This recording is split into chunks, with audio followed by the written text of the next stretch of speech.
Hey y'all, Jedi Fuka here. Today I got another Dragonheir video.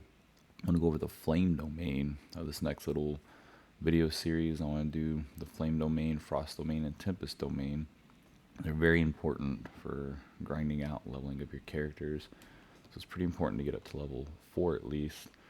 Level 5 is definitely the ideal. So let's get into it. Alright, so first of all, here's the team that I'm using for this. I'm there. Of course, it's all epics and a rare, but everything is interchangeable on here. To start out with, we're going to start with our adventurer in ice. We're going to use that ice shield to help us take away some of the damage from the boss. The other most important thing with this team is going to be resistance. Next in my lineup that I like to use is Gardas. If you have him, I highly recommend him just for this resistance aura. Now, for those of you who don't have him, the aura isn't like necessary. You don't have to have it. You just need to pump a little extra resistance if you're not using him, because resistance is pretty important in this dungeon. Alright, for my tank, I'm using Muddy Demon. I like him. He's pretty self-sufficient. He can sustain himself up there.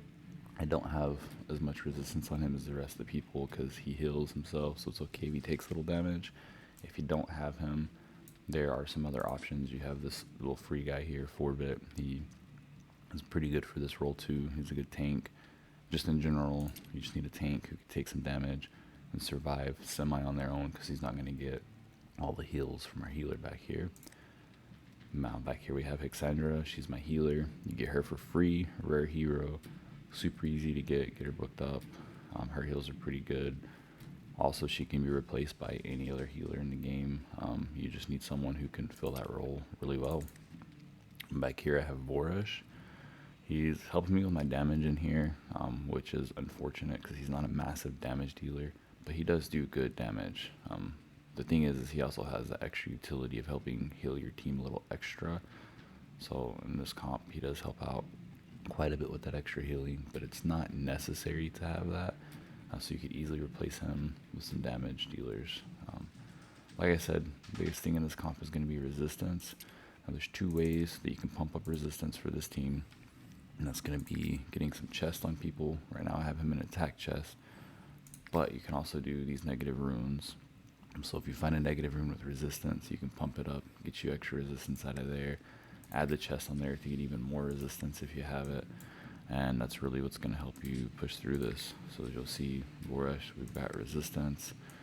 You'll see my main guy over here. I mean, he's not my main, but I just really like him. His chest is also resistance. So you gotta remember when you're looking at all of my resistance levels, I've got everyone I try to pump everyone up to about 120 at least, except for my tank. And then Hexandra doesn't have any resistance at all because she can survive using the ice adventure shield. But the other thing you gotta remember is that I'm using this resistance aura, so I'm getting another 40 resistance. So if you don't have that, you're gonna have to make up with that through your chest, your negative runes, and some substats. Another thing that you could do is come in here, and this one's pretty good. It gives you 20 accuracy, 20 resistance, so you get another 20 bump in resistance. I'm not going to use it for this video just because I have that aura, so I want to show you guys you can still pump it up without that aura, and we'll get into it.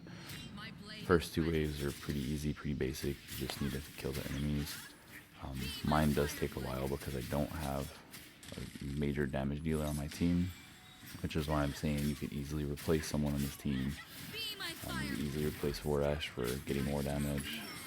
You can easily replace your tank for another tank who might have some semi-damage utility, or even Gardas.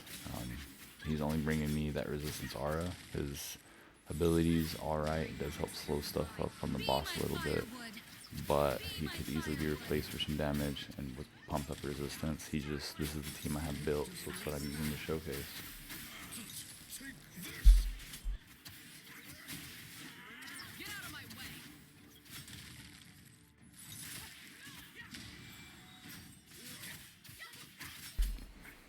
Now I do want to note when I get into this next series of fights here with the next group of enemies, towards the end I want to turn off the auto special for the Ice Adventurer because I want his ice shield to come up at a particular time with the boss. I have found that I don't always need his ice shield, but with like Hixandra, if I don't give her the resistance I need, she has to have the ice shield initially to survive. Once it gets rolling, it's not as big of a deal, but the very first like hit or two, she really needs it. So that's really what I use Adventure for anyways, and then Ice Shield is the extra protection when we get into the boss. So right here we're going to turn this off because we don't really need it for this fight.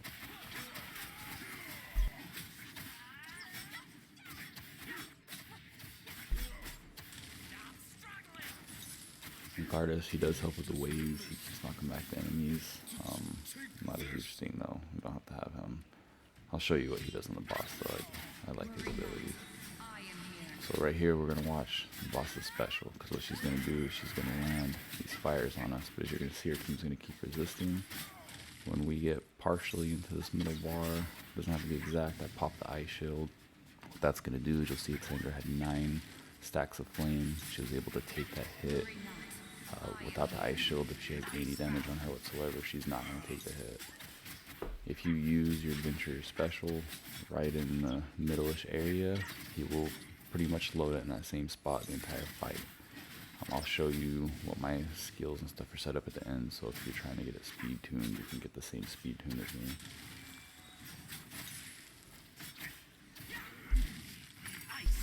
Now at this team, you just pay attention. Each of my guys basically just kind of powering through the flames, because when he does these first 2 abilities, what she's doing is she's stacking these flame stacks on you, so she can set them all off at one time and kill you. But with that resistance, you can resist most of the flame stack. Now I will note, the way the resistance works in this game, from what I've noticed, is sometimes you'll resist part of the flame stack, but not all of it. So I've had some times where, and you might see if you pay attention on here, it'll show resist, but there's 5 flame stacks that pop up, so I still might get 1 or 2 on a guy here and there.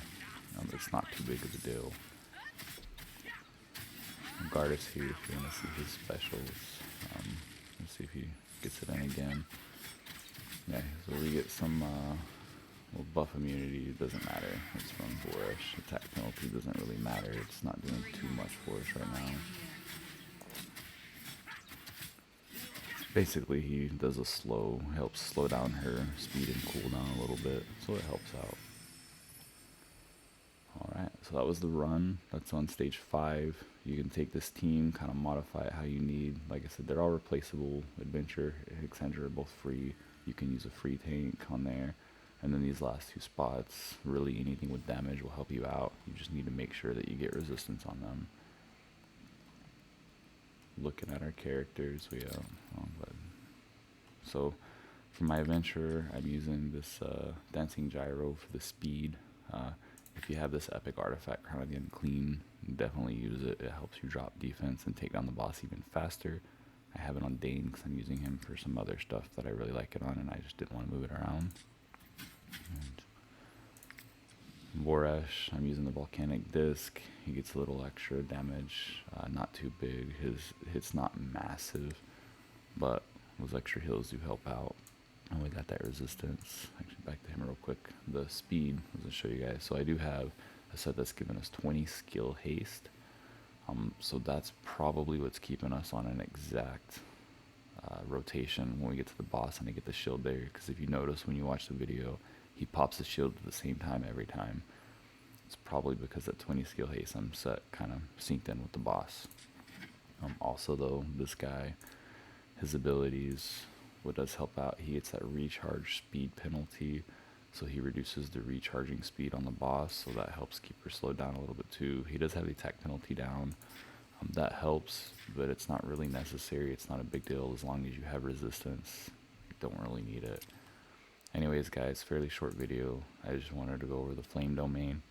We'll have videos coming out for the Storm and Tempest, or Frost and Tempest domain over here. And that way I can show you my teams for that. Thanks for watching. Have a good day.